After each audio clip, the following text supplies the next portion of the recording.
bien bonjour à tous. On vous présente aujourd'hui notre programme. Alors je me présente en premier, Eric Viscardi.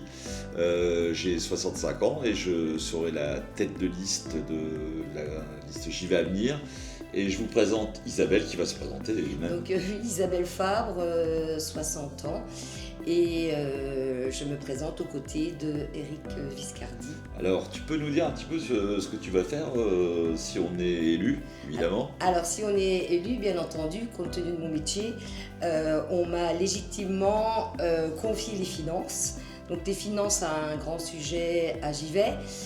Cela dit, les grands objectifs ne me gênent pas. Donc, si nous sommes élus, dans un premier temps, et compte tenu de la situation financière de la ville, nous ferons appel à un cabinet extérieur pour obtenir un audit clair, net et précis qui nous donnera la réelle situation financière de la ville. Ouais, ça veut dire qu'on va dépenser un petit peu d'argent au début pour voir effectivement la situation de la ville, parce qu'on a quand même, nous, en étant les deux groupes d'opposition où on s'est rassemblés quand même pour cette élection, on a quand même un peu de doute sur ce qui se passe réellement dans les finances de la ville. Tout à fait.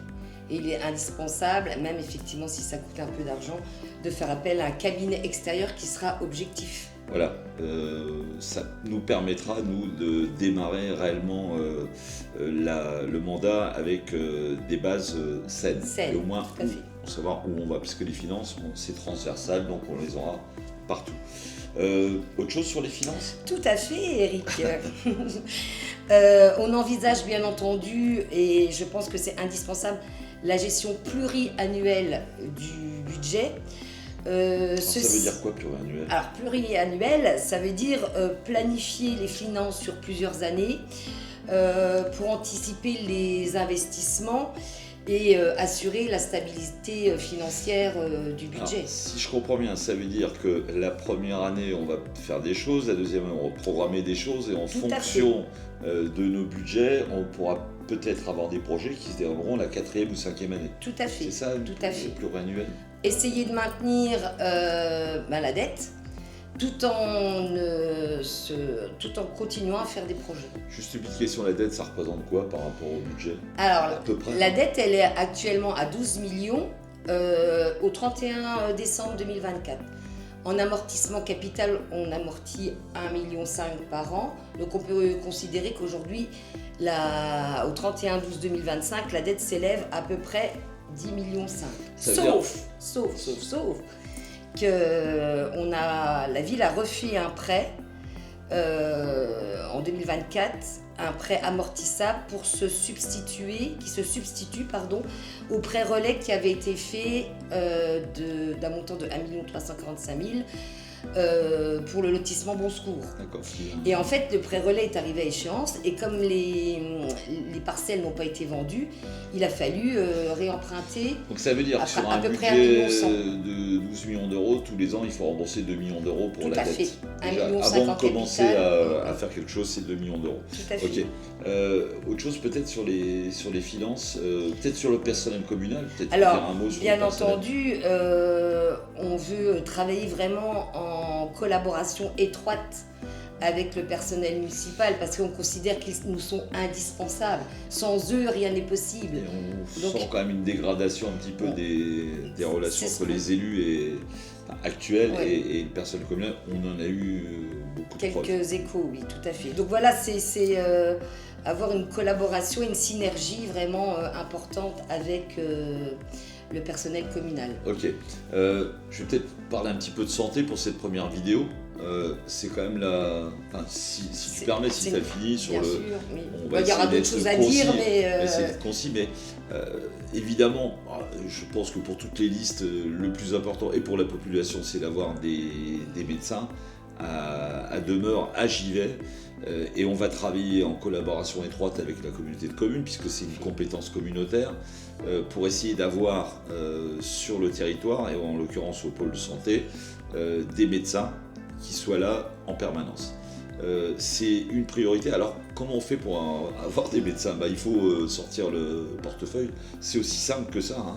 Il faut avoir des conditions d'accès, de la mutualisation, peut-être réfléchir au travail du conjoint, au bien-être. Donc tout ça, on va y travailler avec la communauté pour réellement avoir un pôle santé digne de ce nom avec des médecins généralistes sur le territoire. On peut citer l'exemple de ce qui a été fait à Fumay, Oui. en collaboration, la ville de Fumay et la communauté de communes. Donc je pense qu'ils sont conscients des problématiques que l'on peut rencontrer dans la pointe et ils pourront nous aider sur ce sujet. Alors, autre projet important, c'est on veut et on va créer une mutuelle communale si on est élu. Une mutuelle communale, en fin de compte, c'est comme un groupement d'achat où tous les Giftois pourront adhérer à cette mutuelle gérée par la ville, ce qu'on appelle une mutuelle municipale. On en a eu l'idée, j'ai vu que sur les autres programmes, les autres ont suivi, donc ça doit être une bonne idée. Ça doit être une bonne idée. Plus on sera, moins ça sera cher. Il faut savoir que 30% des Français n'ont plus de mutuelle complémentaire de santé, ce qui est quand même un petit peu inquiétant. Et on peut obtenir, en étant nombreux, des tarifs très intéressants au niveau des mutuelles complémentaires. Tout à fait. Voilà, je ne sais pas si on peut ajouter quelque chose. Après, on avait aussi l'idée d'un programme vraiment dédié à l'école, c'est le bien manger, le bien bouger, et ça... Ça, c'est un vœu, pas un vœu pieux, mais l'idée, c'est de dire, en fin de compte, on est là en étant des politiques pour essayer d'améliorer la vie de nos citoyens et surtout d'essayer d'améliorer la vie des petits citoyens qui vont venir. Donc l'idée, c'est d'associer l'éducation à la santé et au bien-être et au fait de bouger. C'est pour ça qu'on va essayer de mettre en place un programme bien manger, bien bouger au niveau de notre liste. Voilà, c'est un peu, dans un premier temps, les deux thèmes. On va peut-être s'arrêter là pour aujourd'hui, mais demain, on va vous parler d'action sociale, on va vous parler de la sécurité et de la tranquillité, c'est très important pour les Giftois, et d'environnement et de bien-être. Voilà, donc rendez-vous demain pour une prochaine vidéo. Il y en aura encore une troisième et on vous en dira un peu demain. Et puis on vous donne rendez-vous demain. Bonne soirée, merci à tous. Bonne soirée, merci.